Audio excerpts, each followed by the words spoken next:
Good evening, ladies and gentlemen. My name is Laura Parrish, better known as the hashtag TMS Mastermind, and it is Sunday, June 12th, 2016, and I'm ecstatic tonight to be coming to you guys with some amazing panelists who have joined me this evening to talk about something that everyone thinks about, talks about, contemplates over when they are thinking about starting their own home-based business.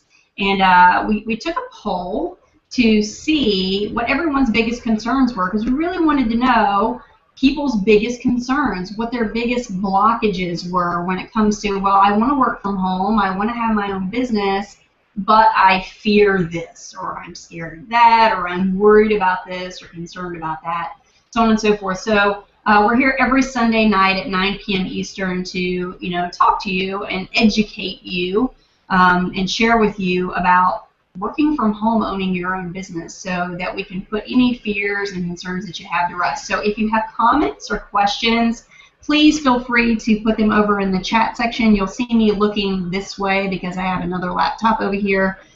So make sure you put in the chat section any comments, ideas, thoughts, questions you have. We would love to address them, answer them for you, so on and so forth. And I see some people on already. Jeremy Hahn, hi Jeremy. Cindy, hello Cindy. And Jamie, one of our panelists, is responding. Pamela, Katie Stage, is the #1 moderator, comment keeper upper, all that good stuff. So obviously we're live, or you guys wouldn't be saying hello already. But I'm gonna make sure. Yep, we're good. Awesome. And I'm not signed in yet, so I'll sign in. So let me introduce our panelists. Of course, we have Dee, who is reigning from Florida. So say hello, Dee. And then we have Mr. Jamie Shaw is coming to us from Illinois. I have several people on the team from Illinois, actually. You guys have your own little group up there in Illinois. And then Katie Stage is coming from Minnesota, and the one and only Tandy Davis. Tandy is coming to us from Utah. And of course, I'm here from Virginia. So we have a couple other people that might be coming on here in a little bit. You guys are funny. Katie's like, OMG, Heidi. You guys are so funny. So anyway, I'm excited to get started. And again, please, if I can't keep up with the chat, I know Katie will be all over it. Feel free to, I'm not sure who, Jeremy, Kurt, you're asking Kurt's on. I'm not sure if you're asking me, but anyway, I'm going to not focus on that because it will mess up my concentration, obviously. So let's go ahead and get started. If you were invited by myself, then you probably saw a list of the 10 things that we're going to be talking about tonight. If you were invited by someone else, you may not have seen a list, but I can promise you, whoever invited you to this call, when you're ready to get started, just connect back with them or click on the link below, because that will get you started with them, and they can also talk to you about any of these things that we're talking to you about tonight. So the first concern that a lot of people had was about getting involved with a scam, right? I'm afraid to get involved with a scam. How do I know something isn't a scam? How am I for sure? Things like that. So if you feel me on that and you've ever had that concern, make sure you put something in the comments. So I see you, Jeremy. So we know that that's one of the things that you were feeling about it. But there's a lot of people, and I want to say this first before I invite some of the panelists to speak, that will Google, how do I know something is a scam, right? If something working from home is a scam. And a lot of the websites that come up, and I want to address this really, really first and importantly, because there's a huge difference between working from home and owning a business from home, okay? A lot of times people will go to Google and say, how can I identify a work from home scam?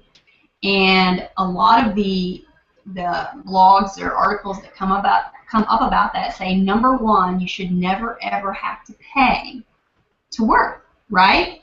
And I want to tell you something that might blow you away. They're right, okay?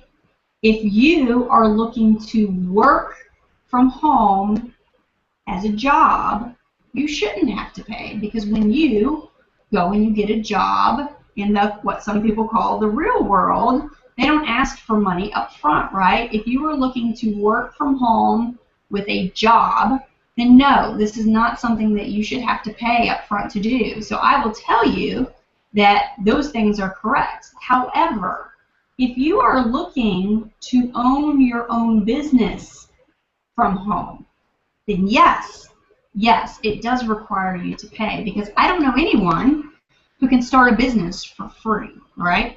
Understand the huge difference between owning your own business and working from home. Yes, you still get to do both from home, but when you work a job from home, you still have a boss that you have to report to. You still have specific hours that you might be required to work. You still have this. You still have all these constraints. So please understand, first and foremost, like I said before I let the panelists talk, because I want to cover this, because so many people say, well, if you have to pay, it's a scam. No, no, no, no, no. If you're looking for a work from home job, no, you should not have to pay. But if you are looking to own your own business from home, absolutely, you have to pay. It's a business. You want to start a business. I don't know anybody who could go get a McDonald's franchise and not have to pay to get it started. You know what I mean? So absolutely, you do have to pay to run your own business from home. Also, in regards to if something's a scam, always check things out before you invest in them. You know, if someone says, hey, come join me in this business, and of course, like I said, owning your own business does cost money to get started with, you should research it. Be patient and do some research. Don't just say, okay, sure, you know what I mean? Because if it is a legitimate business, then you'll be able to find lots of information on it. So make sure you do some research. Be patient with yourself. Beware of vagueness. I would say beware of vagueness, because anyone who is in a business and owns their own business should be able to tell you all kinds of stuff about it, right? So beware of vagueness. And always check out income disclosures. I can tell you right now that there are a lot of people in the industry who will say, oh, you can make $10,000, and guess what? I'm one of those people. I will tell you that you're absolutely capable of making $10,000. But I will also tell you that those results are not typical, right? Those results are not average. If you want to be average, then there are income disclosures that disclose for every legitimate company the average income for people who choose to only take average action. But I don't know about you. Who wants to be average? I didn't want to be average. That's why my results aren't typical, because I chose to go above and beyond, because I chose to change my life. So those are the few things that I want to talk about you know, people who are concerned and have blocks of you know, owning their own business from home because of scams. Those are the things that you should definitely go over. Anyone who promises you that you're going to make $1 million, they're a scam artist, because you know what? This isn't a lottery ticket. This isn't anything like that. It's still work, and you have to work hard. It's a business. So with that said, I see all the panelists here shaking their head, yeah. So Katie has put over here in the comments that she definitely wants to touch on this. So I'm going to go ahead and call Katie out first. Katie, if you'd unmute yourself and share your thoughts on what you went through before you started your at-home business. And by the way, guys, all these panelists are successful at-home business owners, so they're speaking from experience. So Katie, come on out.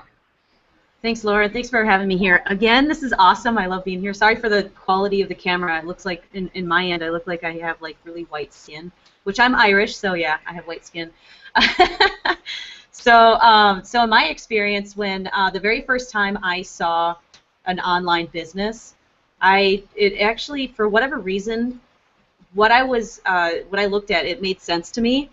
I don't know if this is a good thing or a bad thing, but I didn't look it up and I didn't do my research, and I joined, and 3 years later I'm still with that company, which is fine. But it's like because I use their products, because it's amazing products. So but it was a very small investment to begin with. Okay, so when they didn't promise, this is the thing, they didn't promise me, you know, turn like $25 to $48,000 in 24 hours.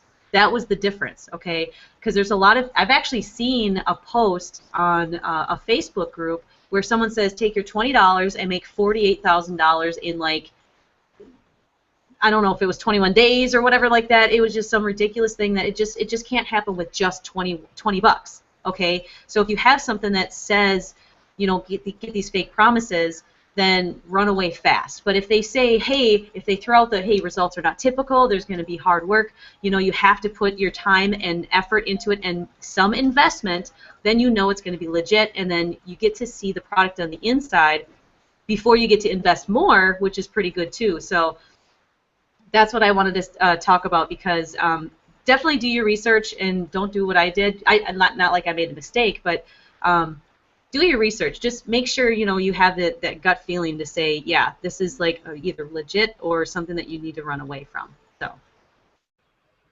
Awesome. Thank you, Katie. Yeah, research is definitely huge, and that's why I said be patient with yourself, because I know if you're interested in changing your life and changing your financial situation, you want to do it. You want to do it right now. Like, I get that. I have that type of personality. I want what I want, and I want it when I want it right now.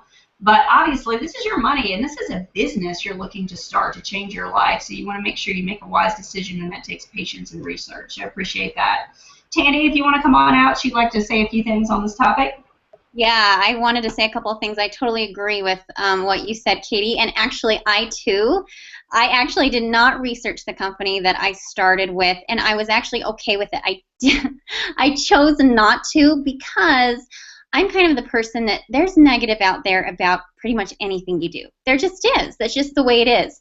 There's going to be haters. There's going to be people that say this didn't work because, they didn't work. It's usually their problem, And so if you look at like Tony Robbins has people saying his program's a scam. Oprah has people saying, she has haters all over the place. So I was really funny about I didn't want negativity. All I wanted was to know that these people that were, in the videos and things like that were real people and they were really making money. So I actually contacted one of the girls in the videos on Facebook. I found her and I was like, all right, all I need to know is, are you really truly making this money?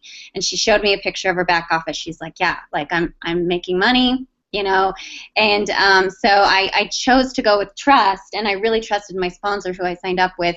I just kind of went with my intuition. I felt good about it, and it ended up being a really, really good thing for me. So I think at the end of the day, you just have to, kind of go with your gut and say, all right, because when I saw the results not typical, it would tick me off, quite honestly, because I was like, don't sit and tell me that. I'm not typical. I'm not typical. I can do this. If people are doing this, I can do this. This isn't rocket science. And so that was kind of how I went into my business, was like, all right, I'm not an average person. Pretty much everything I do is not average. And I know that if I get in there and I do what these people are doing, that I can get results too. So I think you just have to really, when you're plugging into an online business, you do have to take a good hard look at yourself, because 95% of this business is because of you, your mindset, and what you do with it. So I just think that you really have to say, okay, can I do this?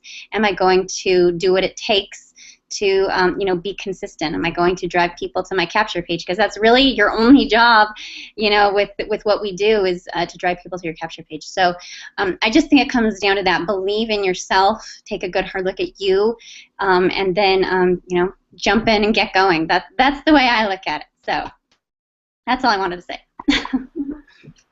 Thanks, Katie. Absolutely, that was a lot. That was awesome, because it's absolutely true. And on that note too, a lot of people, when they do research, they will, ABC company. So they'll go Google ABC company, and if they see a bad review or 2 bad reviews or 10 bad reviews, and they come back and they're like, oh, it's all these bad reviews, it's got to be a scam. And this is what I want to ask you to open your mind to, okay? Have you ever been to a restaurant and had a bad experience? So bad that you did a review, a bad review? Probably, right? Maybe not you, but a lot of people will, if they have a bad experience, a restaurant will put a bad review online. And you know what? That bad review doesn't mean that it's not a real restaurant. It doesn't mean that, the restaurant got shut down. So if you're working with a company that's been around for a while, or even if it's not been around for a while but has hundreds and thousands of, people and affiliates and things like that associated with it, I'm sorry, there's probably going to be some bad reviews. But for every 100 bad reviews, how many thousand amazing reviews are there, right? So keep in mind that, just because you see a bad review or 2 or whatever out there, it doesn't necessarily mean that it's a scam or that it's a bad company. It goes back to what Tandy was talking about, which is sometimes people just don't do the work that's necessary to be successful. And so when they fail to do that, they say, oh, well, it must be a scam, right? And then they write this bad review about how it's a scam. And that's why it's so important, going back to what Katie said about doing research, right? So with that being said, Jamie wants to jump out and add his 2 cents about this. Come on out, Jamie. Yeah, I actually did research on the previous company I worked in, and I did research on this company before I joined it. And I got emailed constantly by the guy. First, put my email address in there, and it took me about 3 months before I joined that first company. And I looked at the income disclaimers, and I read all the scam reviews. But you go read the scam reviews, and most of the people have never even joined the company, or they've joined the company and they wrote 3 blog posts and made 2 videos and didn't get no results, so they quit and wrote a scam review. So you got to really do your research hard and look at all the income disclaimers and all the people that are having success, and just not worry about the one person that's not having success. Because you can do any one of these businesses online. You just have to decide what you want to do, which company you want to affiliate yourself with, and run with it. That's all I got. Absolutely, and that's very true. Do your research and make a decision. And those are the most important things in taking action. So thank you for sharing, Jamie. And Miss D has something she'd like to add as well. So come on out, Miss D. Hi. When I first got started, I was actually not even looking for a business for myself. I was kind of looking for my son. And when I saw the business opportunity, I really was taken back by it. I was like, wow, this is amazing, and I knew that it was something that I wanted to get involved with. My son didn't want anything to do with it, but he kept saying, "Oh, it's a scam, it's a scam," but he didn't see what I saw, and so I just kept looking at it and looking at it for weeks, and I couldn't put it down. I kept coming back to it and kept coming back to it, and I decided I don't care. I'm just going to do it, And the thing of it is that it was the best decision that I made in my life at that time. It was really a great decision, and I just really loved, my company. And it doesn't matter what company that you join, but if you believe in the company and you believe in the leadership, you're going to be successful. So, it all depends on you. It doesn't depend on anything else or anybody's review or whatever. It depends on you. So that's all I want to say about that. You're right, and I appreciate you bringing up that point as well as the other panelists did. Everything really depends on you. You know what I mean? There's something that we say in this industry often, and that's that each person is responsible for their successes and for their failures. So, there's no one else to blame, not the person who brought you into it or anything like that. We're all here. We're a part of an amazing community to help, lift one another up and be successful. So if you're willing to do the work and do whatever it takes to be successful, there's no reason that, you can't be successful. So thanks everyone for sharing on that. So that was about scams. If anyone else has any comments or thoughts that we didn't bring up about scams, make sure that you put that in the little comment section. Like I said, we're all trying to keep an eye on that so we can make sure we address anything. And hello to everybody out there. Pamela's here. Justin's here. Mace is here. So for all you guys who are just joining in, welcome to the call. Okay. So the next thing we want to talk about is lack of technical skills. So many people are afraid to get started because they just aren't sure that they're computer savvy enough, that they're tech savvy enough. I don't know how to do this, I don't know how to do that. And I got to tell you, and I'm not going to tell long stories, we've got 10 things to cover, and I want everyone to have a chance to talk and share and answer things that you guys have from comments as well and get through everything. But I'll tell you really quickly, when I got started in this industry, the only thing I knew how to do was Facebook. And that's just like, I was one of those annoying people that everyone hates on Facebook because I was always like, oh, just finished doing the laundry, and people are like, who cares? At least that's what I thought. I thought that people would be like, who cares if you just did the laundry, right? Or just got the kids in bed for the night, yay, time for mom time. But really, for me, Facebook was what I used as my outlet for adult interaction, because as a stay-at-home mom, I'm with the kids all day, and I wanted like an outlet to the real world, you know what I mean, to the adult world, not where I was mommy all the time. So I would get on Facebook and say this and that, and I always thought nobody cared about that. Like I said, I was one of those annoying people. But the funny thing is there are other moms and dads, people out there just like me who were doing the same thing and feeling the same way and engaging in that. So I said, if I can like talk about this stuff on Facebook, then why not start my own business and just share about that, which is actual value to help people change their lives, right? And content to help people be successful in a business. And if I can, talk about myself, then I can talk about a business online. That's really all I knew how to do was Facebook. I didn't even know what a screenshot was. I surely didn't know what a blog was. I didn't know how to edit videos or create pictures and put words on it. I didn't know any of that. But what I got to say to you about it is when you start a new job, like you go and you interview for a job, and then you start, don't you go through training? They like sit you in front of videos, or they put you, with other people in the job so that you can learn how to do it. So don't have a block of, well, I'm not techie enough, because you don't know what you don't know. I was ignorant when I got started, and there's a big difference between stupidity and ignorance, all right? I wasn't stupid. Nobody's stupid. I was ignorant, because you don't know what you don't know.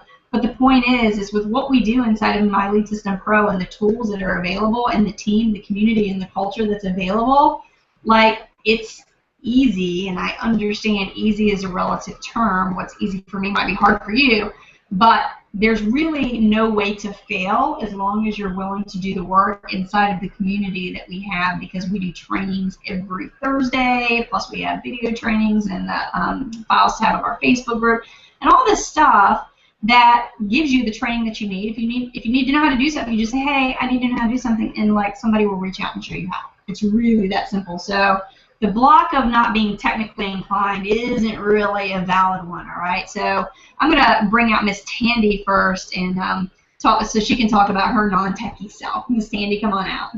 Yeah, I have a thing or two to say, because I am probably like the least techie person ever. And my sweet sponsor, Justin Holland, is here in the chat. So hi, Justin. And let me tell you that he can attest to this because I struggled so much. I did not know how to do anything when I started. I literally knew how to jump on Facebook, do my thing there, but I didn't know how to do, the capture pages. All of that stuff was so, I felt like, over my head. Now, once I learn it, if somebody teaches me, once I learn it, I can do it, and, usually it's okay, but I swear I had to bug him, and I feel so bad now. Now that I'm looking back, I'm like, oh, he's probably ready to kill me. I wish I would have really utilized YouTube more and utilized Google more, but I relied so much on Justin, and Justin, I appreciate you more than you know. I hope you know that. But, I am definitely the classic example of I didn't let that stop me because I knew how badly I wanted this. It would have been so easy for me to just give up, to just say, okay, I'm not techie, I can't do this. But I was like, again, this isn't rocket science. All I need to do is learn it. I need to keep doing it, keep repeating it, and I will get it. And I have.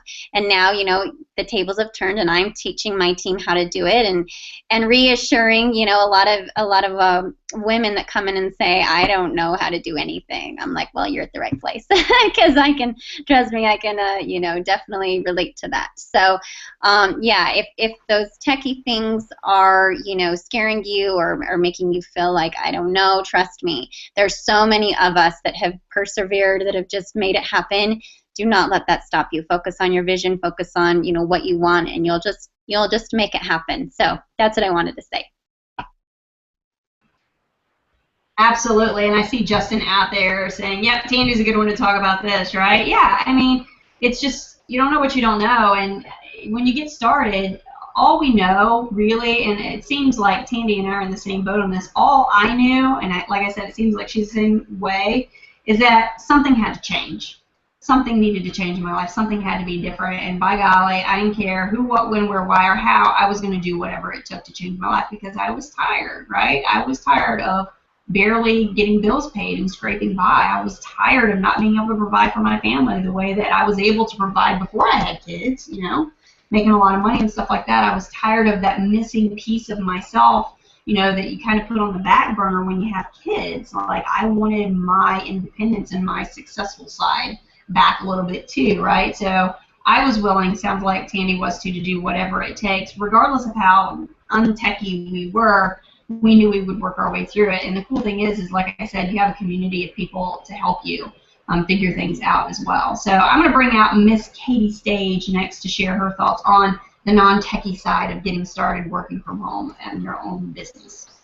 Thank you, thank you. So that's Laura, Tandy, and now me talking about being not so techie when we first started. And there's 1, 2, 3, 4, 5 people on this panel. So that's more people on this panel so far that started that didn't know anything about techie stuff. So, you know, you're in the right place, okay, because we've all been there. And when I got started, actually, Laura, you were actually one step ahead of me. I didn't even have Facebook. I got Facebook because of this business, you know, and just last year I got Twitter, you know, and just look at me now. It's like you could figure this out. I mean, just press random buttons and stuff would work. You know what I mean? So just like you, I didn't know of what a blog was. But I'm going to have to say that Tandy, she was one step ahead of me where she actually had someone to help her. I didn't have anybody to help me. I thought I had to do it all on my own, which is pretty stupid. So if you have someone to ask for help, do that, because that'll get you ahead farther than, you know, doing it by yourself, because it really does suck being by yourself. So, yeah, I didn't know what a blog was. I didn't know, you know, what a screenshot, any of that stuff. I didn't even know what a back office was. I had no clue.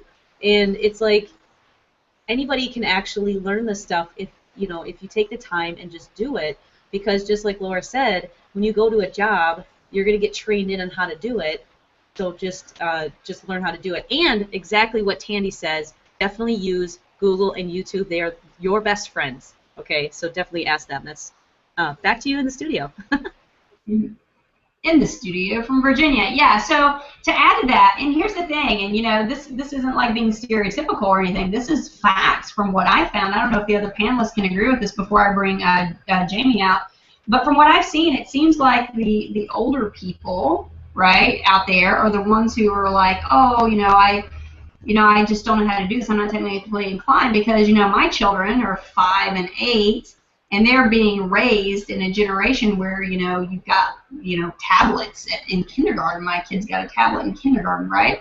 And so they're being raised with computers, and they already know how to do all this stuff. And, like, computers came out, you know, a little while ago, well, a long while ago, but, you know, so I kind of got into it. But people who are a little bit older than me, and the older generations, they're really the ones that have blockages and fear of it, because computers weren't around, literally, you know, when they were being raised and growing up. So they have this fear of, like, I'm so non-techie, I don't even know how to get a Facebook account. You know, I don't know how to do any of this.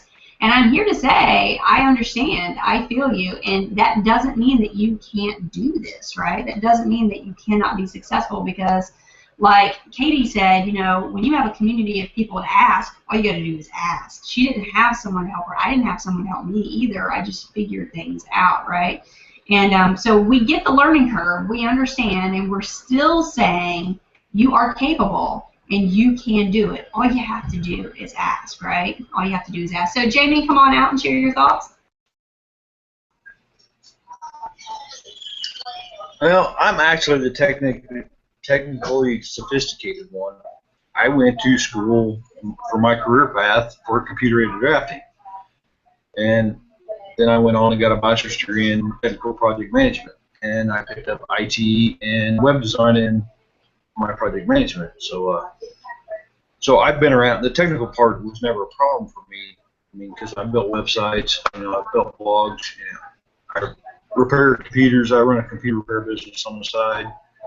I mean, I keep busy. You know, I design highways and subdivisions for a living for the state of Illinois. So I'm always challenged, you know, and I still work a full-time job, so in my position, you know, I'm the CAD IT manager, so I have people coming to me that don't know how to do something, then I got to teach them how to do it. You know, I got to go learn how to do it. I got to do it myself, then I got to teach them how to do it. So the learn, do, teach method works outside of network marketing too. the biggest problem I had when I came into this industry was learning how to market. I didn't know how to market. I knew how to talk to people and how to train people. I just didn't know how to market. So that's what I struggle with more than the technology side of it. So back to you in the studio. Awesome, gotcha. Yep, sorry, it's like a little slow. It's dragging when I try to unmute myself and put my picture back up. So, no, that's great, and that's like you said, you know, learn to teach. So, like Tandy and Katie and myself, who were not technically inclined, now we have the ability to teach others because we learned, we've done it, and now we teach others to do it, which is why we're completely capable of saying and eligible to say you can do it too, because we started, you know, with nothing, no knowledge of it as well. So, Miss D, come on out and share your thoughts. Yeah. I was semi-technically inclined, and I'm one of those older ones. I mean, I was comfortable with a computer because I worked for a large Fortune 500 company, and I worked on a computer. So I was kind of comfortable with a computer, but it was the autoresponder things and you know, how to do capture pages and how to do like the technical things in building the business that I was like I had no clue about at all when I got started. And what helped me out the most wasn't my sponsor, because I don't know, he just wasn't into that at the time, helping me too much, but it was being plugged into the team and what the team was doing, and the team, you know, we would have the team meetings, and there were trainings in our group in the files tab, and I would go through every little thing with a fine-tooth comb, because what I realized was it wasn't up to my sponsor to teach me, it was up to me to figure it out for myself. So because it was my business, it wasn't his business, right? So as far as, you know, I did have some computer, you know, I was computer literate, but it was, you know, definitely the you know, like, how do I set up my autoresponder kind of thing, and you know, and really being part of a team is crucial to that. So that's all I wanted to say about that. Awesome, thank you. Yeah, you know, plugging in, that's what we call it in this industry, getting plugged in, right? If you're not in this industry yet and you're thinking about joining and you hear all these, you know, these weird terminologies like see you on the other side and get plugged in, okay? It's not hype. It's just, you know, that's the lingo. It's literally, you know, you want to surround yourself with like-minded people. You want to surround yourself with people who are being successful. You know, if you want to be successful at something, would you intentionally put yourself around people who are not having success? I mean, they say that your income is generally the average of your 5 closest friends. So think about that. Think about where you're at in your life right now and how much money you make right now, regardless of whether you work from home owning your own business, or you work from home with a job, or you have a job outside of the home. And think about your income, and then think about the 5 people that you hang out with the most, surround yourself with, and you probably know what their income is because you're close friends, right? And just average it out and see if that's about what your income is. So you want to get plugged in. You want to get on the other side, right, of the industry, get into the industry and a part of a community that will help you change your life, right? I mean, if you wanted to invest, I don't know, $5,000 in stocks, would you go ask your Uncle Joe, who is broke, where you should invest your $5,000? No. You would go to a stockbroker because that's what they do, right? That's what they do successfully. Just like if you want to be successful owning your own business from home, you want to surround yourself and ask people who are already doing it successfully. And that's why we tell you, come on, get on the inside, right? Become part of the community and get plugged in. So thanks everybody for sharing on that. That's a really important one. Moving right along, we still have, oh my gosh, we've only covered 2 things and it's like 9:37, so I'll try to speed things up a little bit here. Will I be able to get enough business is a concern that people have. Will I be able to get enough business? And really what I want to touch on about that is this world is a huge, huge, huge place. And every day more people are getting online because, as we spoke about a few minutes ago, it's technology. It's this day and age, like you've got to learn how to use a computer. Our children are being brought up with computers in school as early as kindergarten, right? Like I said, my son is in kindergarten. Well, he was. He's a first grader now. Summer's here.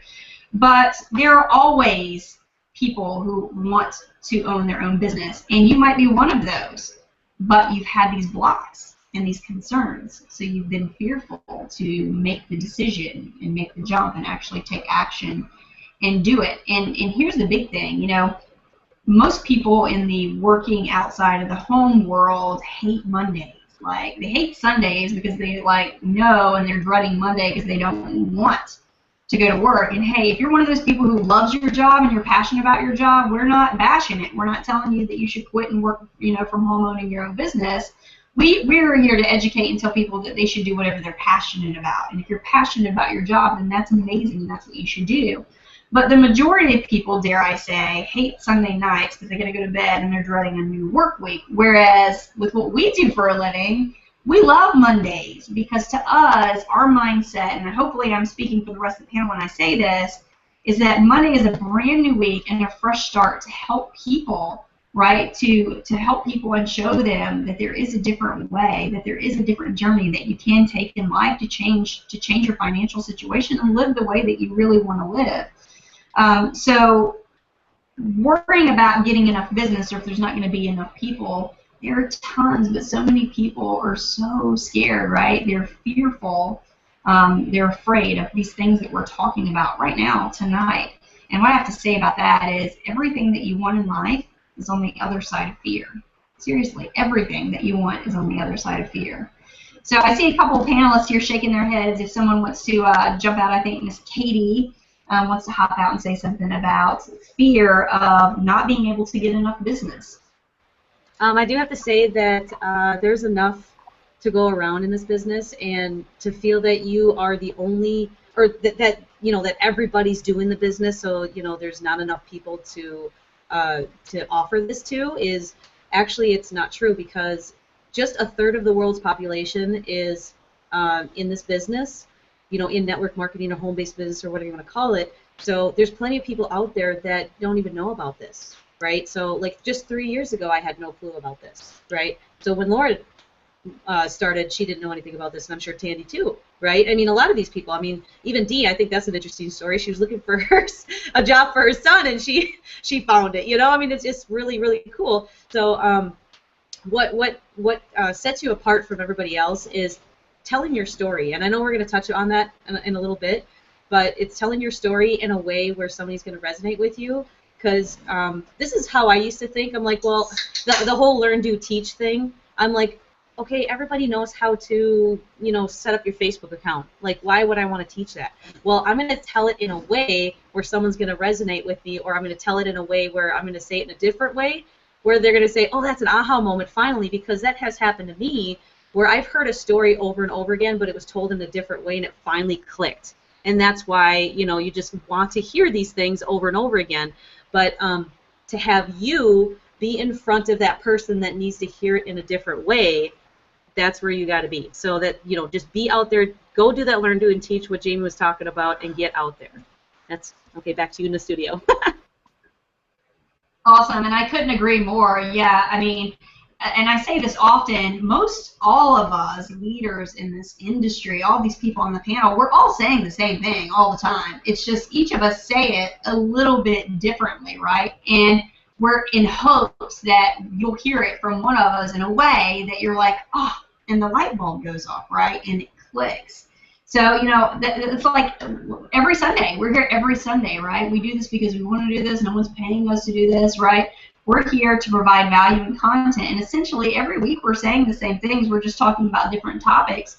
But it's literally, the bottom line is that you are capable and have the ability to change your life, have a different journey, and live the way that you truly desire and deserve to live through owning your own business from the comfort of your home. That's the say-all, end-all, right, of all of this. But there are so many things behind that, right, that people think about, the concerns, the fears. And so we're here every single week to, you know, to address that and to share stories and to let you know we feel you. We're no different than you are. We're no better than you. We're no worse than you. You know, we have significant others or spouses or kids, and you know, we have bad days and all that stuff too. The only difference is we made a decision to jump outside of what we were taught, how we were raised. Of the, you know, if you want to do anything in life, you have to go to college, right? And then you have to do this and you have to do that. And you know, maybe we're a little bit weird, but we said there's got to be a better way. I wanna be able to be home with my kids. That was what it was for me. I wanted to be home with my kids, and I knew that I had to find a way to do that. But you know, not being able to get enough business, and like Katie said, you know, we each have a story, and yes, we're going to touch on that. We'll probably touch on that right next since we're already starting to segue into it. It's about how you share things. Like she said, you know, she might say something that I also say, but we're saying it in a little bit different way, so you might resonate more with Katie than you resonate with me, right? So that's awesome. And James, he's saying that he likes this topic and would like to share it. So James, come on out. And when I got started in the home business industry, when I was introduced to it, it was back in the mid-'90s. I started door-to-door sales in Rainbow vacuum cleaners. And I actually sold 2 of them. You know, out of 10 showings, I had 2 sales, and I thought I failed because I didn't sell 10 of them, so I quit. You know, and then the first internet marketing company I got involved with, in the first 3 weeks I was in, boom, I made a sale. Okay, then about another week later, I made another sale. Okay, then it kind of dried up for a little bit. Then I changed to a different company. You know, after 2 or 3 years, I mean, I had good success with that company, but I wasn't making the kind of money I wanted to make. So the next company I kind of joined, same thing. You know, I kind of first 3 weeks, boom, I made a sale. Then boom, I made another sale. I'm like, wait a minute, I need to go back and look at what I'm doing here when I'm making these sales to figure out where they're coming from. And you know, we market every day on Facebook or Twitter or whatever platform we use. We're not even touching the tip of the iceberg of the people that's out there in the world.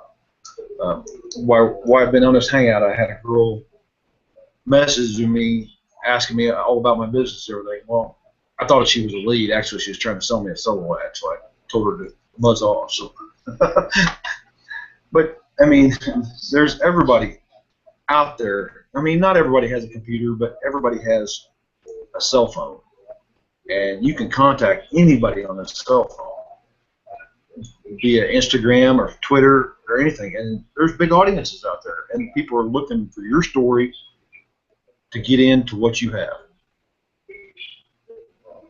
That's all I got. Thank you.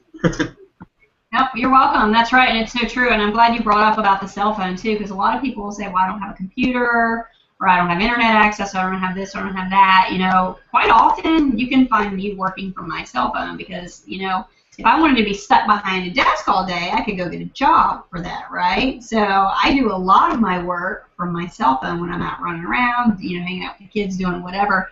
So using your cell phone is a huge one, right? So you don't have to have a computer, you don't have to have a laptop. And then for a lot of people who also say, well, I don't have internet access. Well, libraries are free, right? And they have internet access. So you always, there's really no excuse. Here's the biggest reason that people fail is that they get in their own way. I mean, quite honestly, you get in your own way, and that's where failure comes from. Dee, did you have anything that you wanted to share on this topic? Just that there's always somebody out there who's looking for you. So, you know, that's what you really want to look for, is look for the people that are looking for you. And you'll have lots of business if you can focus on, you know, finding the people that are actually out there looking for you, because there's a lot of people that are looking, you know, and you just have to find the ones that are looking for you. Just like we were saying, you know, you were saying that, you know, your story resonates with people who relate to, you know, your story. So, and that's really all I had to say on that.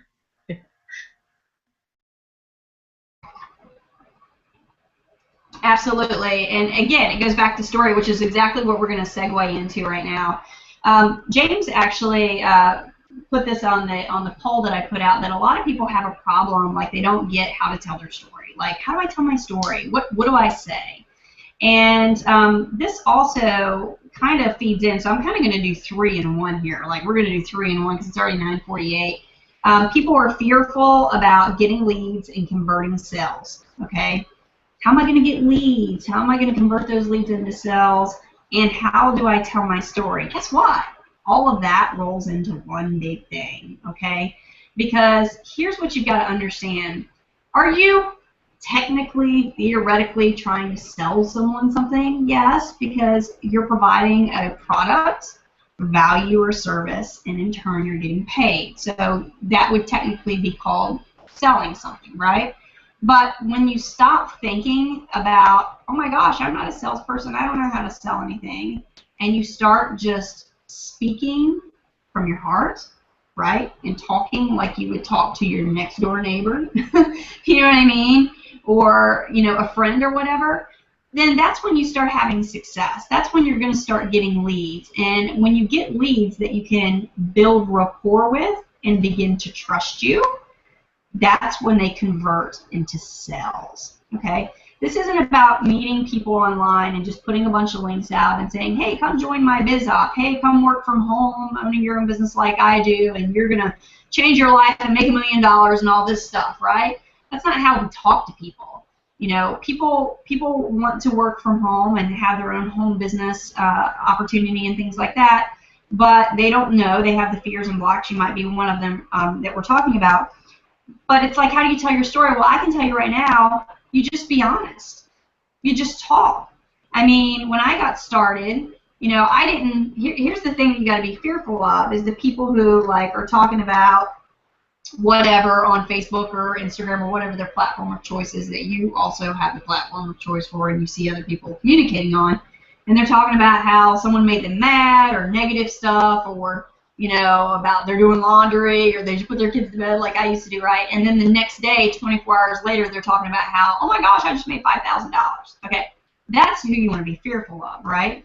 But the way I did it when I first got started was I just told the truth. I just told my story. And the story starts with what? Hey guys, I know you've been following me, you know, on Facebook, or you're friends of mine on Facebook, and maybe you personally know me outside of Facebook from school or a job or whatever. But I'm just letting you know, I decided to change my life. I decided that I was actually going to be a stay-at-home mom and start a business and own my own business from the comfort of my home, and it's going to be an amazing journey, and I'm going to change my life and my family's life, and, you know, I'm hopefully going to make a lot of money, you know. And I just talked, and I just told the truth. And so anyone can follow your journey. They can see where you started from, that you aren't one of these people that's just like, oh, I'll never be able to do what that person did. They can actually go back through your history and see when you weren't, you know, working from home, owning your own business, when you were talking about, oh, I just got the laundry done or put the kids to bed, and see the progression of this person is just like me. This person, you know, like my mom passed away 8 months ago, you know, and I had obviously a depressing time and a hard time with that, and I share that too on Facebook because that's part of my life. It's part of my story. So if you're fearful and you have a block of how am I going to get leads, how am I going to convert sales, how am I going to tell my story, how about just tell the truth, right? I mean, I'm a recovering alcoholic. I've been sober for just over 5 years. I don't hide that. I share that. Why? Because of what they were talking about a few minutes ago, is that your story can impact someone in a way that someone else's story can't, right? There are people who will resonate with me and my story because maybe we share a similar past that won't resonate with other people. And then there are people who will resonate, let's say, with Katie or Tandy, that won't resonate with me because our stories are different. But it doesn't matter if it's Dee's story or James' story or Katie's or Tandy's or mine. we're all sitting here on a panel saying it doesn't matter where you came from, what you've been through, what you've done, that you have every opportunity and capability to, in the future, do whatever it is that you want to do, that you deserve to do, that you desire to do, that you choose to do. And the way that you get sales is by converting leads into sales. And the way that that happens is by building trust and rapport, because people will see that you genuinely care about and have concern for them and their success and their future. And the way that you get the leads, so I just showed you how you convert leads to sales. And the way that you get the leads is just by being yourself, not trying to sell somebody something, just talking about who you are, right? And hey, you know, this is me, and I've decided to, you know, have my own business from home and change my life. And if you're interested, contact me, because I'm doing it. If I'm doing it, you can do it, right? And talking about yourself. That's really it. You don't have to try to frame anything. You just be you. That's really all you have to do. So without further ado, I've talked long enough. I'm going to bring Miss Tandy out. Tandy, if you could share on this, that'd be great. All three, right? This is 3 in 1. Yes, that was awesome, Laura. Yeah, I totally agree, and I think that when, you know, we're really connecting with people, I think it's really important to remember that we are not just, you know, selling products. We're not just here to teach people how to market. This is like a people, like a problem-solving business. Really, it is. So that's what we're doing, is we're solving people's problems. They're coming to us. They're coming to us with a problem, and they want to know how we're going to help them solve it. And so I think it's really important to just remember that, to, you know, it's not so much about the products. It's saying, okay, what's your vision? What do you see for your life? What do you see that, you know, you're really working towards, and what do you want? Really, what do you want? Okay, awesome. And then what are the steps that you're going to take to get there?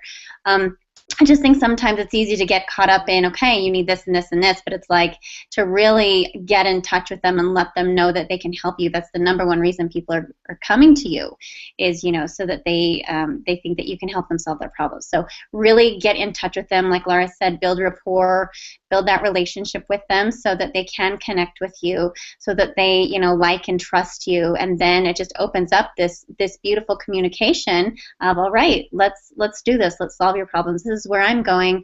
Let's do this for you too. So that was just what I wanted to say. That's great. And you are so much more, what's the word I'm looking for? You're so much better at, like, putting a lot of information in a short sentence, because I just ramble on forever. But that was, like, amazing, and it's so true. You know, it's about providing value and people coming to you to change their life. And you know, I use this example a lot of, like, a grocery store. Like, a grocery store has every kind of food pretty much you can think of, right? But when you go to the grocery store, you don't buy everything. You only buy what you need, what you want, what you like. And so by listening to people, when we're in this industry, and listening to people, what they need, what they want, like Tandy said, okay, this is what you want, great, here's the steps to do it. By finding out what it is that people really want, what they need, and what they desire, then, you know, inside of My Lead System Pro, there's so much. It's like a grocery store. There's so much valuable content and information, but you don't want to overwhelm someone. You listen to what they want, what they need, what their goals and desires are, and then you just provide them with the tools necessary to help them reach those things. And it's so, so simple, right? So simple. So, Miss Katie, did you have something to say on this, hon? No, we can just keep going if that's okay. Okay, no problem. Jamie or Dee? Dee looks like she's good. Jamie's good. Okay, awesome. Yeah, I think Tandy and I, like, well, I'm sorry. I think I, like, talked through all of it, and Tandy wrapped it up really shortly. So yeah. So that is 3 in 1, right? Oh, James, he does want to talk. Okay, I'm sorry. Go ahead, hon. That's all right. I just wanted to. I brought up this topic because I was having problems putting my story with my marketing, and we were on a hangout last night, and I brought it up to Dave, and he kind of helped me with it. And I kind of told some of my story last night, which one part of it I don't really want to go into because I had Katie in tears last night. But I mean, I kind of resonate with Laura because I seen her speak on stage in Chicago, and when she told the story about her alcoholism, I really resonated with it because I'm a recovering alcoholic too. I grew up in an alcoholic home. My dad was a very mean, abusive alcoholic, so I went to the United States Air Force to get away from him when I graduated high school. And it followed me. It didn't follow me. It was in my genes, you know. And I got drunk one night. They took me home from a party and took my keys away from me. Well, I found my spare set keys and took off and drove back to the party and rolled my truck 3 times. You know, that was one instance, you know. And when I come home from the Air Force and got out of the military, I was making probably $350 a week, and I was probably spending 250 to 300 on a weekend just in alcohol. And my bottom came when me and my cousins all went popping one night. We went from our hometown probably to 70 miles away and hit every bar between there, the town of Alton, and back. So it was about a 140-mile round trip. And I drove that night. I don't remember a single thing that night.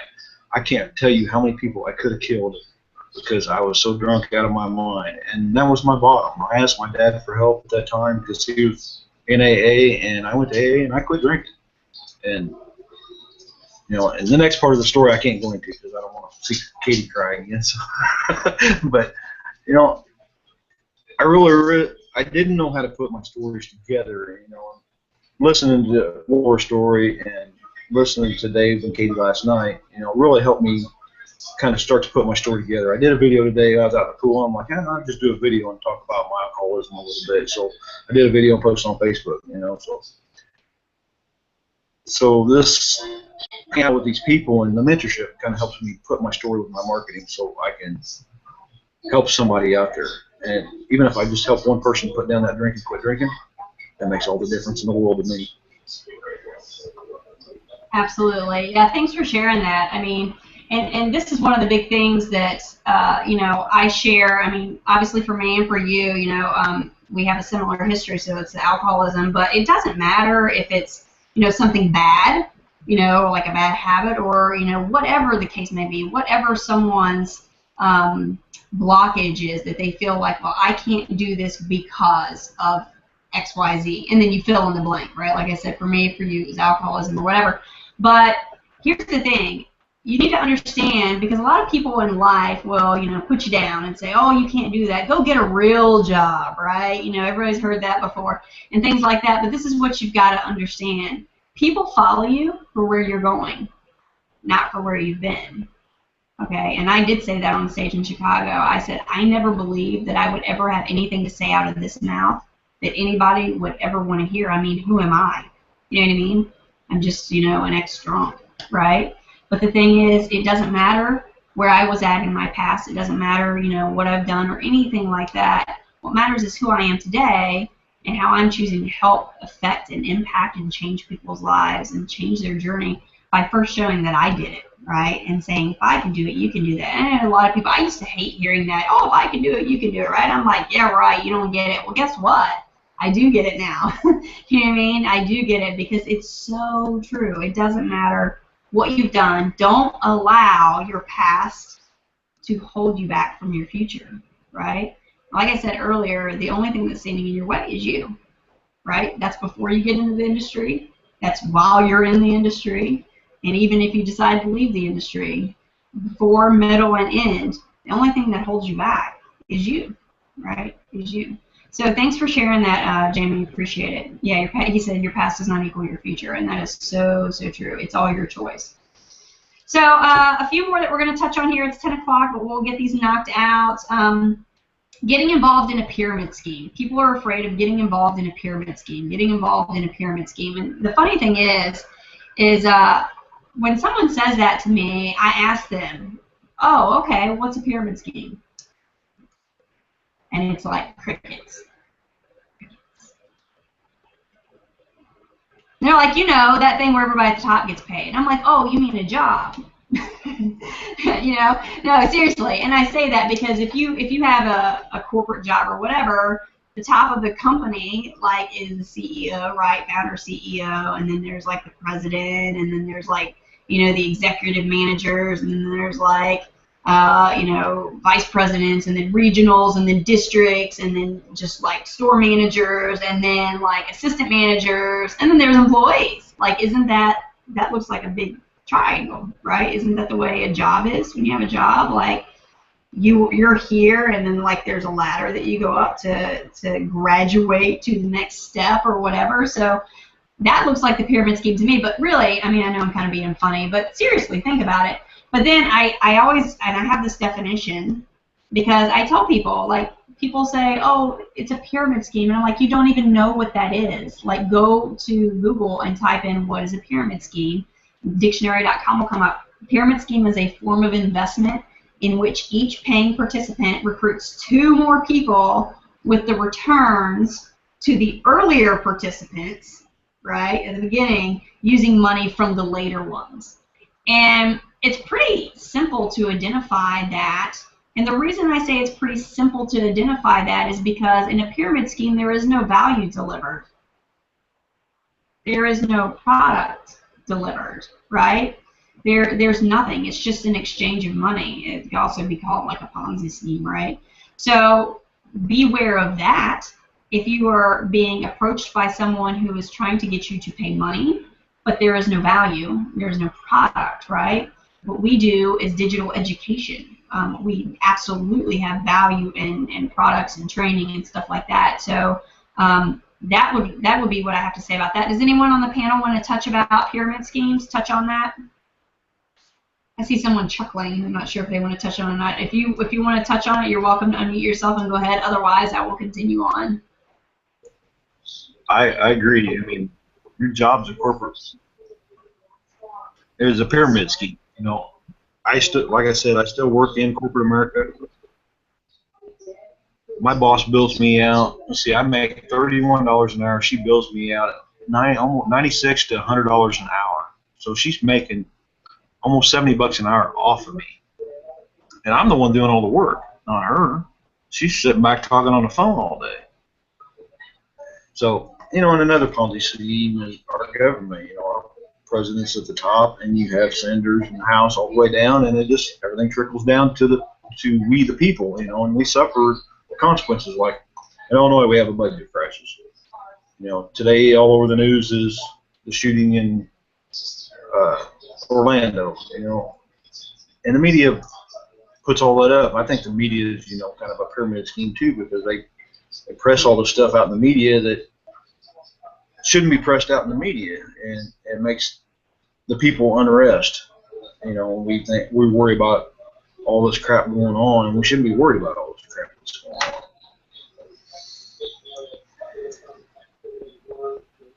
Thank you, Jamie. I appreciate that. Does anyone else want to share on this before we move forward? No, I think everybody's good. Okay, cool.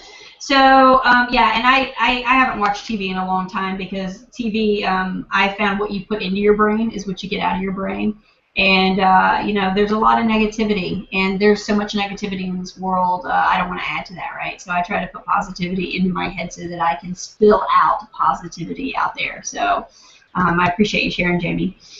So just a few more things here. Spending more. People are fearful of spending more on their startup than they'd ever make. Spending more on their startup than they'd ever make. And really the simple answer to that is that's completely up to you. You know, it doesn't matter whether you start up a working at home-based business that costs $150 or $500 or $1,000 or $20 or whatever it is that you're interested in getting started with MLSP. It's $10 for 10-day trial, and then it's $149.97, which is actually extraordinarily inexpensive. And you get out of it what you put into it, right? Like, and when I say that, I mean like work-wise. Like if you're not going to put any work into it, then you're not going to get anything out of it. You can't expect that you're going to be successful if you choose to not put any work into it. It's completely up to you how much money you make. That's the cool thing about owning your own business from the comfort of your home. Owning your own home-based business is you're not trading your hours for dollars, right? Like when you have a job, if you make $8 an hour and you work 40 hours a week, then you're maxed out. What, $320 a week, and that's it. Like if you want to make more money, you got to get another job. You got to get a second job. But owning your own home-based business, you literally have the ability to make as much money or as little money as you want. I mean, if you're okay making X amount and you do just enough work to make X amount, but then, like, let's say the transmission in your car goes out or your HVAC goes out or whatever, and you're like, oh, I need $2,000 like this, you just work more, provide more value. You say work more. What does that mean, Laura? That means provide more value. Provide more value to people and do that, market more, right? That's really simply all it means. So I think, I'm sorry, oh, Katie. I was trying to keep up with our chat over here. I knew somebody wanted to comment on it, but they're typing so fast I can't keep up. So Katie, come on out and share your thought on spending more on startup than you'd ever make as a fear. Okay, first of all, I have to put a disclaimer out there that I've never been to college. I only drive by them. But to me, college never really made sense. And I'm not knocking college. If you want to go to an education to be a doctor or a veterinarian or something like that, go do that. But there's some courses out there that you will have to pay how much, like, depending on what you're going to do. Like, even if you did want to be a doctor, how much is that? I don't even know. Like, say, let's just say you have to put in $30,000 and you're in debt and you have to work to try to pay that off for the next 10 years. I mean, that doesn't make any sense to me at all. So I'm not trying to say that I'm the expert on this, but to me, I just couldn't, it just didn't make any sense to me. So I just wanted to throw it out there that it made more sense to do network marketing. So back to you. Yeah, I totally agree on that. You know, yeah, like I said, and like she said as well, if you want to be a doctor or a lawyer or a veterinarian, you know, or anything that requires a college education, then you should definitely go to college and be educated so you can do whatever it is that you're passionate about. But yeah, that's investing, and that's what she said is completely right. I mean, you are going on credit, right? You're putting yourself in debt to be educated, and like if you are going to school for 4 years and getting yourself in hundreds of thousands of dollars of debt, and you're not even really paying it back while you're doing it. You know what I mean? At least when you have your own home-based business, you have your overhead, and that's what it's called. It's called overhead. Your inventory, your overhead that you pay every single month, you're literally earning and being able to cover that cost while you are doing work, while you're running your business. So it's fairly simple, and you're not getting yourself into hundreds and thousands of dollars in debt. So Ms. Tandy, can you come on out and share what you'd like to say about this? Yeah, I just wanted to say, because I come from the dental world, you know, I was pursuing dental hygiene and was going to be a hygienist for the rest of my life until I had my wake-up call and realized I don't want to do this forever. So, yeah, so, you know, to what you girls were saying about how expensive college is and what Katie was saying, you know, the doctor that I used to work for, he was in debt like it was close to $400,000, and that was his debt. So he had this, you know, nice size house payment that he was paying down just because he went to dental school.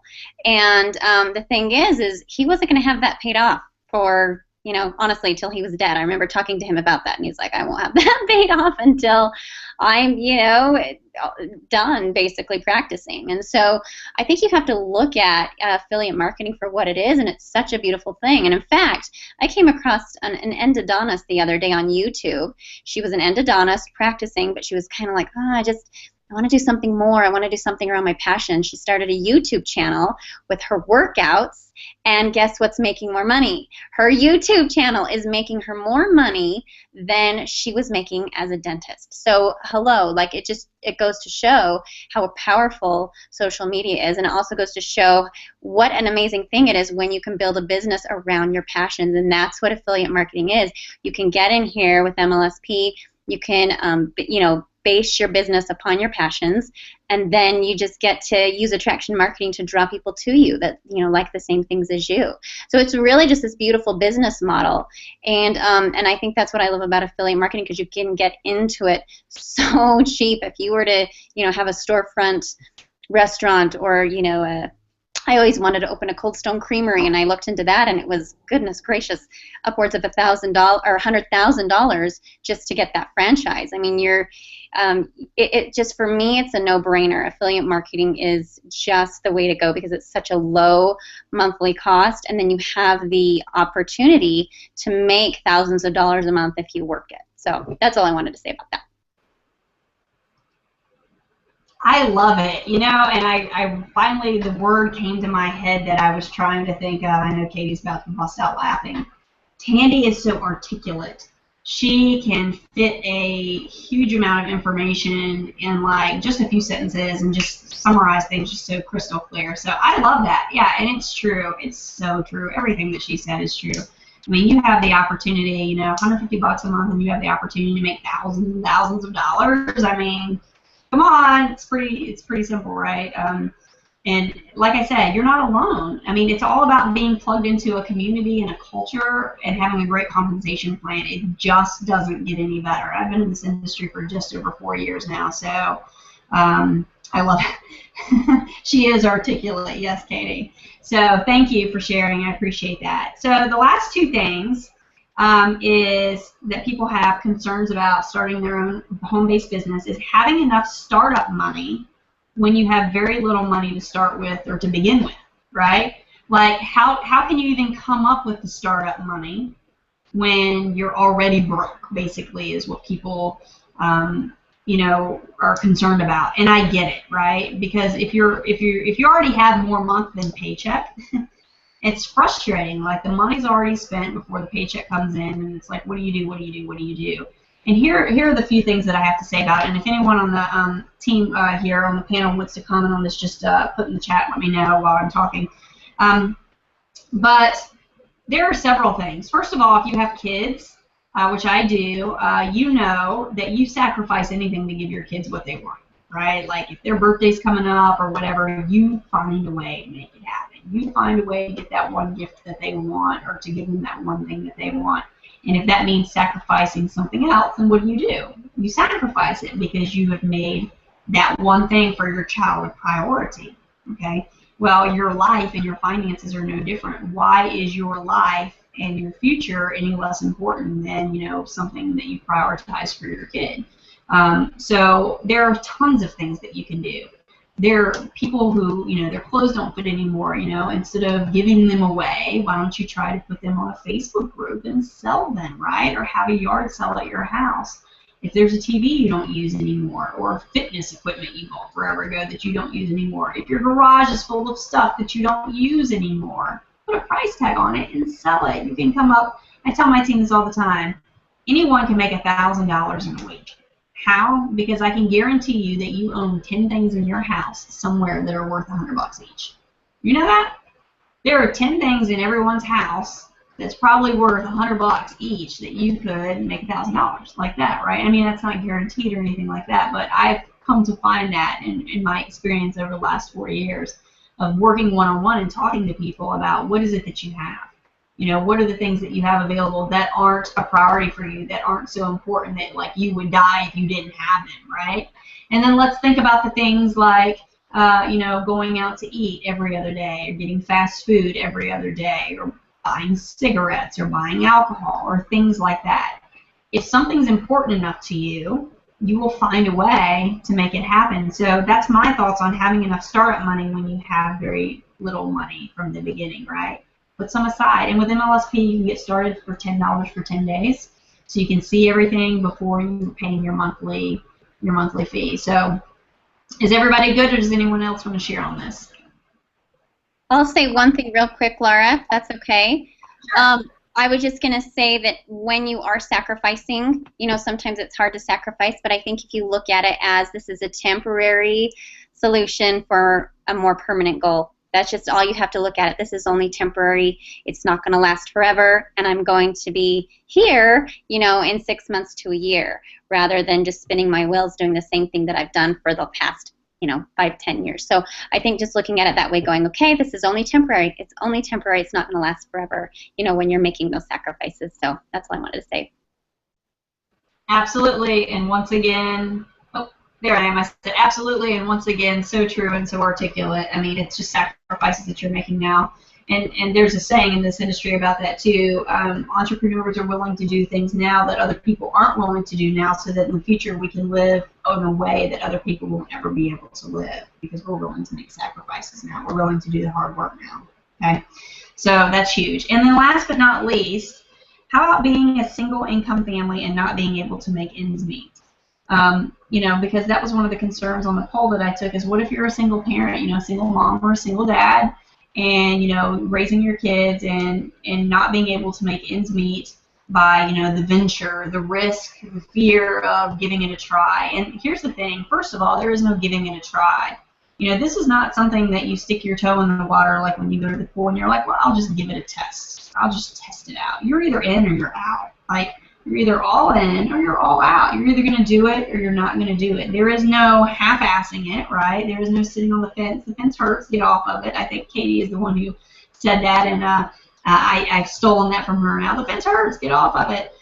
You know, like you're either in or you're out. If you half-ass it, I will tell you right now, you won't have success. Just because I'm an honest person, and I'm sure everybody else on the panel agree, if you half-butt stuff, you're not going to have success. You have to commit to being successful and doing it, right? So that's the first thing. And the second thing that I wanted to share on this is, you know, if you are a single income family, chances are, and, you know, I'm not, so I can't say this for sure, but I dare say chances are that you're already working 2 jobs. Probably because one job pays the bills, right? And then the other job, and I know a couple people who do this, the other job is the job where you make the money to sustain the child care so that you can go to the first job, right? Does that make sense to everybody? So I'm going to look over here in the chat if anyone else wants to comment on what I'm talking about and add their 2 cents or have a question or whatever. But like most single income families, from what I'm gathering and the couple people that I know, are working 2 jobs because they have to have one job just to be able to pay for child care, and then the main job to pay the bills. So my question is if you had the ability to stay home with your children, right, then all that money that you're spending on childcare wouldn't have to be there. So you wouldn't need that second job in the first place, right? And then it seems pretty simple process for me to. I mean, at least in my brain, it seems like a pretty common sense thing that you wouldn't have to have a second job to pay for childcare if you were able to be home with your kids. And if you're willing to do what I just said, which is not dip your toe in the water, but make a decision that you're in, and that there is no plan B. Because a lot of times when people are pushed into a corner, that's saying, oh, I'm pushed into a corner, you make things happen, right? There is no, well, maybe or maybe not. When there's no plan B, people generally tend to make things happen. It's kind of like, you know, if you obviously probably live somewhere, right? Whether you have a mortgage or whether you rent a home or, you know, rent a townhome or an apartment or whatever, you don't not rent or not get a place to live because you're fearful that you may not be able to pay your electricity, right? Or you're fearful that you may not be able to pay your water, or you may not be able to pay this, or you may not be able to pay that. You get a home because you need a place to live, okay, right? And then whatever the electric, the water, the bills are, you find a way to pay them. Is that correct? That's generally how it works. You don't not pay your bills. You have bills, and you have to have a way to pay them, and it's the same concept. So that's really all I have to say on you know, being a single income family and not being able to make the ends meet. Is that, you know, when there's no plan B, when it's like, okay, this is what I need to sustain my family, and this is what I need to do it. You're either in or you're out, and you make that decision that you're in. Then you get to be home with your kids and financially provide for them. You know, not working 2 jobs and not having childcare and things like that. So, does anyone else have anything they want to share on that? Sure, I do. Okay. I mean, not having a backup plan, and working for somebody else, you never know what's going to happen. And I remember a time when I was making enough money in my job, I let my wife stay home from work. You know, so she quit her job and stayed at home to take care of the kids, and the unthinkable happened. I got laid off from my job. When you go from an income of $5,000 a month to about $1,500 to $1,800 a month in unemployment, you're so broke you can't do nothing. And, you know, there was points when we couldn't even buy my daughter diapers. That's how broke we were. That's why I started doing computer repair on the side, just to pay for diapers and crap. So, you know, so when you depend on a job for everything, I mean, anything can happen like that. And if you work for yourself, you define your outcome. You work for the income you want. If you want to make $10,000 a month, you have to work your ass off to make $10,000 a month. I'm sure Laura works her ass off every month, or in the beginning she did anyway. She might not now, but I know she did in the very beginning. But you're not stuck to a certain income, and if something happens, you're not just broke now all of a sudden. So a job can take you from good heights to poverty almost instantly. So that's all I really had. Okay, go ahead, Tandy. Yeah, I totally agree with you, Jamie. And I think, you know, for those out there that do have kids, if you look at like what daycare costs, it's ridiculously expensive. And I just remember looking when I was, you know, at that place where I'm like, okay, I have to go back to work, or I need to find something, you know, to supplement my income. It was like when I really checked into what daycare was and things like that, it was ridiculous. And I was like, this is not even worth it. Not only that, but then, you know, the sinking feeling that my kids are going to be, you know, raised by somebody else. I have to finagle them, you know, when they're after school and shuffle them here and shuffle them there. And it's like the worst thing ever. And that was my why, you know, why I wanted to make this work. I wanted to be here with them every single day. I wanted to, you know, not miss a beat in their lives. I'd been a stay-at-home mom since they were babies, and that was where I wanted to stay. So I think you just have to look at it, and just like Laura said, you have to go into it with a no plan B. Like, no excuses, no plan B. And if people come to me and say, all right, I'm going to try it, and I say, I want you to eliminate that word try. Eliminate that, because if you say try, you're setting yourself up for failure, because your subconscious mind is going to, it already has a way out. It's already like, I don't have to do this. But if you say, no, I'm doing this, there's no excuses, there's no plan B, you will do it. But you have to know that going in and not give yourself an extra exit strategy. So, yeah, that was what I wanted to say there. Awesome. Thank you. Thanks to Jamie and to Tandy for that. I appreciate that. And it's so true. No plan B, you know, no exit strategy. It's just do or die, right? It's just do or die. And before we close out tonight, we're at 10:24, so theoretically we're pretty much at an hour and a half, so about 6 more minutes, and we're going to close it up tonight. But I want to say this too, because this wasn't listed as one of the concerns, one of the biggest blocks or concerns about starting your own home-based business. But I think I want to say this because I think subconsciously everyone thinks this about their job, and that's the word stability. People feel like if they have a job, they have stability, and by venturing out and starting their own home-based business, that they don't have stability. Because what if it doesn't work, right? What if I can't make the money? What if this? What if that? And what I want to say about stability is there is no stability at your job. Anyone who feels that is sadly mistaken. And here's the thing about the job, okay? If you have a family member, and it doesn't matter if it's a child, or like I said, my mom passed away 8 months ago and was sick for 3 long months, and literally I helped take care of her, you know, day in and day out. And had I had a job, I would have either gotten fired or I would have quit, because there was no way that I would not have been there to take care of my mom in her last months. But the thing is like if you have a job and you have a sick family member, you know, parent, sibling, spouse, child, and you call your job and you say, hey, I have a sick family member, I can't come to work, guess what? They are likely to say, well, if you don't come to work, you're going to get written up. And then if it's a long-term thing, well, you're probably going to lose your job. Or, you know, even if you have sick leave, how much of it do you have? You know what I mean? And the thing is with a job, if you don't show up, guess what? You don't get paid. With what we do, owning your own home-based business with residual income. If you don't know what residual means, I'm going to educate you really quickly. Bills are residual, all right? It's something that you get every single month. And so we feel like our income should be residual too. And that means when we bring people into this industry, when we help show people how to start their journey and change their life, like we're talking to you about right now, and we're helping you break these blocks away, chip away at these blocks and concerns that you have so you can literally change your life. When you do that, your income is residual.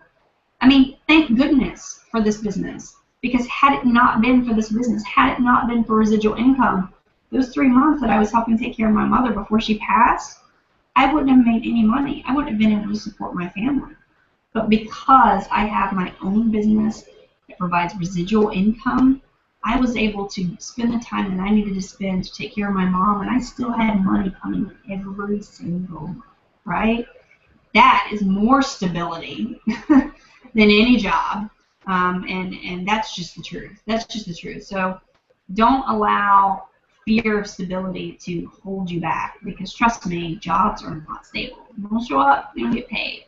If there's a day that you are sick and you don't feel like working and you have your own home-based business, then guess what? You don't work and you don't lose your job and you don't get written up. And you know what I mean? I mean, it's just that simple. So if no one else has anything to add or say, I'm going to look over here in the chat. Katie's talking over here. Blah, blah, blah. Yep, right. So I see you guys chatting over here, but if no one else has anything to say, I would like to thank Miss D, Mr. Jamie, Miss Katie, and Miss Tandy for coming on and joining on this panel tonight. Thank you guys so much. You guys are amazing. I certainly appreciate you. And we did go over about a half an hour. But there's just so much to talk about. I think next time we'll do like 5 and 5 and do a series of 2 nights, right? We can have a little bit more time to talk about each thing. But it was just great being here. And we, like I said, we're here every single Sunday night to provide value to you, to educate you so that you can make your own informed decisions about what is right for yourself and for your family, right? And to let you know that My Lead System Pro, MLSP, is a community that has an amazing culture and an outstanding compensation plan that will help you on your journey, change your life, and live the way that you truly deserve and desire. So all you have to do is reach back out to the person who invited you to this call tonight, or click on the button below to get started with them for 10 days for the $10 trial.